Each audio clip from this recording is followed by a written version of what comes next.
Hi, it's Jana Eubank. We are now going to talk about Mother's Day, and I love Mother's Day. Not only is it a time to celebrate our moms and our mother-in-laws, but I feel like it's a time to celebrate our sisters and our gal pals, all those ladies in our life that just mean so much to us.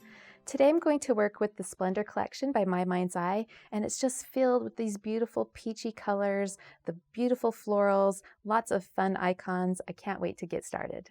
We're going to create this layout with circles. Sometimes we get stuck in a rut and we use lots of squares or rectangles with our photos, but on this layout I wanted to use all circles, so that's what we're going to do today. You notice that I've changed the photos to black and white, and that's because we were wearing some crazy colors, nothing quite matched. So in the case of this layout, I'm going to let the collection do all the talking. I've picked this wide stripe for the background, which may seem like a bold choice, but because of the soft color palette, it works. We're going to begin by working on our photos, and what I want to do is create a ruffle of crepe paper.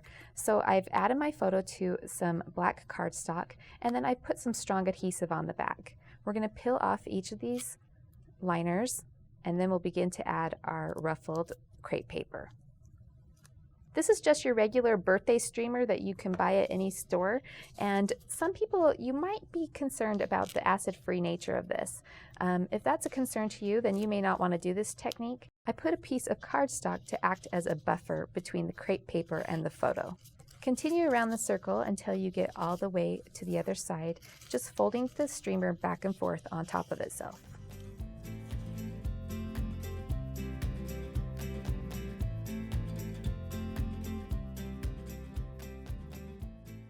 After you have the crepe paper added to the back, we're going to add another circle to close that off.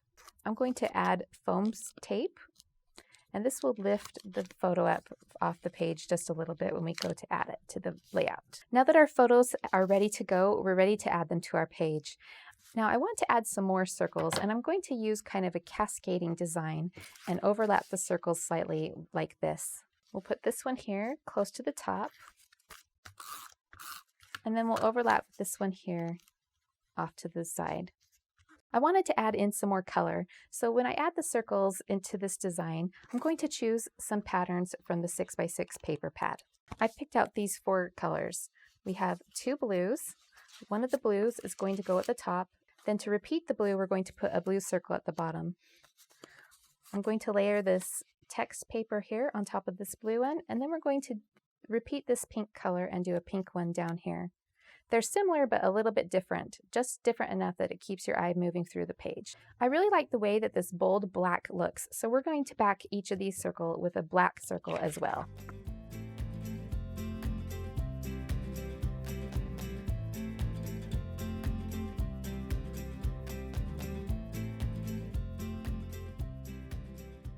We're going to bleed our design off the edge of the paper. And so to cut off the excess, we're just going to flip the paper over and use that back edge and our scissors to trim it off.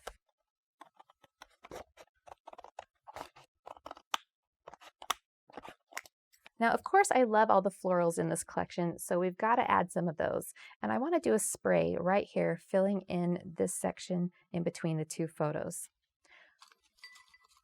I picked out some die cuts, and I've added foam squares to the back of each one of these to give them some lift so that they're up to the level of the photos.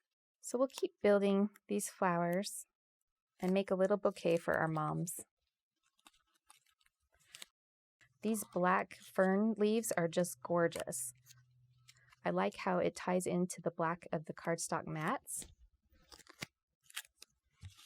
We're going to add those here, filling in this corner and leading your eye up along those circles. Let's do the same down here. This time we'll use the chipboard pieces. This flower cluster has the lighter green leaves, so I'm going to add in a die cut with the lighter green leaves to the bottom section just to balance that out. Pay attention to color so that you can see we've got the 2 green leaves here repeated as well as the 2 black fern leaves. We're now going to add in our journal block. I love this beautiful oval with all the florals framing it. So let's add that here for our journaling. We're going to follow the line, the diagonal line that we have going, and add a couple of floral stickers here. Let's use this one from the 3D sticker sheet. And then we'll add another one right here. I want to add another little leaf cluster just to lead your eye down the circles. Now we're ready to add our journaling. I've typed out my journaling on the computer, and then I run it through my Xyron sticker maker to make it really quick and easy to add these to my page.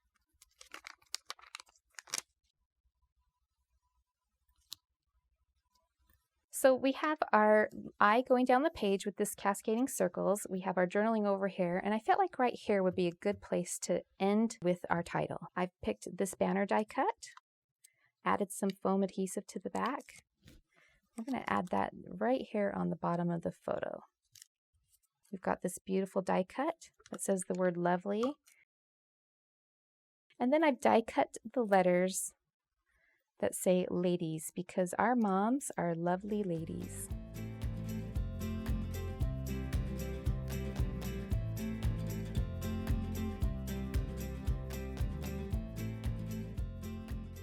Our pattern circles are looking a little lonely, so I want to add in a few more chipboard pieces. These bees are absolutely adorable, so I want to add those. Maybe one right here. Bring some of the die cut bees in. I'm adding them to foam squares so that they mimic the height of the chipboard. Look how cute those look. So we have the yellow color in the bees here, and to keep our visual triangle going, we're going to add some yellow flowers up here to balance that out. I have this one from the die cuts that I can tuck right in here. And then we will add this one from the chipboard set. We'll add that right here in between the two fern leaves. Now let's do something fun. I love splattering ink. It's one of my favorite things to do, and it can be a little nerve-wracking, but I say just go for it. However, this time, instead of doing ink splattering, we're going to do glue splattering, and we're going to add some glitter to it.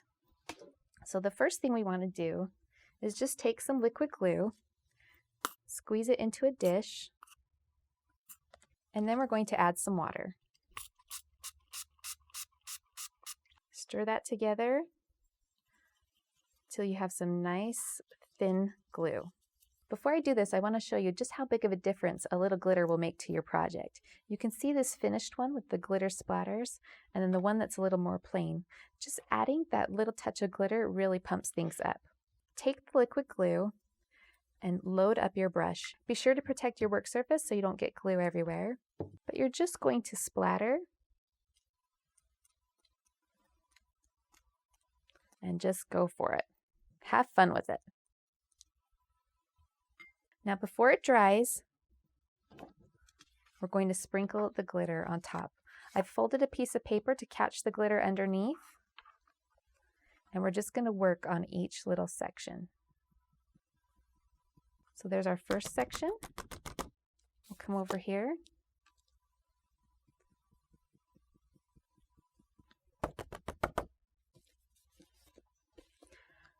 Then you can use the folded paper to get the glitter back into the jar.